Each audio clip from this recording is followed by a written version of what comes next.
মধ্যপ্রাচ্যে ক্রমবর্ধমান নিরাপত্তা উদ্বেগের মাঝে পারস্পরিক প্রতিরক্ষা চুক্তি স্বাক্ষর করল সৌদি আরব ও পাকিস্তান। বুধবার রিয়াদে সৌদি যুবরাজ মোহাম্মদ বিন সালমান এবং পাকিস্তানের প্রধানমন্ত্রী শাহবাজ শরীফ এই চুক্তিতে স্বাক্ষর করেন। এতে দুই দেশের মধ্যে বহু দশকের নিরাপত্তা অংশীদারিত্ব আরও জোরদার হল। বিস্তারিত আফ্রিদি হোসাইনের ডেস্ক রিপোর্টে।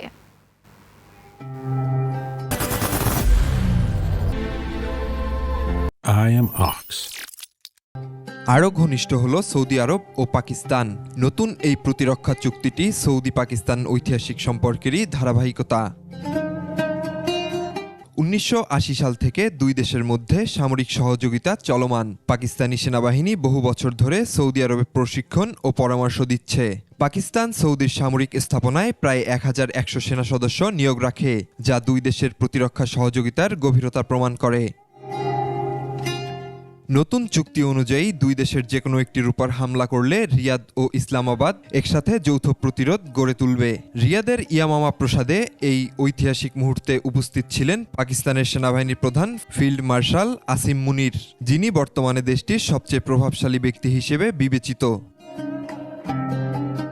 এই প্রতিরক্ষা চুক্তি এমন এক সময়ে হলো যখন উপসাগরীয় দেশগুলো যুক্তরাষ্ট্রকে আগের মতো আর নির্ভরযোগ্য নিরাপত্তা সঙ্গী হিসেবে দেখছে না।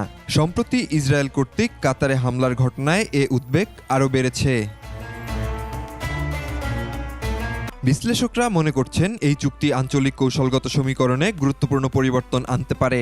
যুক্তরাষ্ট্রের মিত্র হিসেবে পরিচিত হলেও সৌদি আরব ও অন্যান্য উপসাগরীয় দেশগুলো ইরান এবং ইসরায়েলের সঙ্গে সম্পর্ক স্থিতিশীল করার কূটনৈতিক প্রচেষ্টা রয়েছে। আফ্রিদি হোসাইন, 21 টেলিভিশন।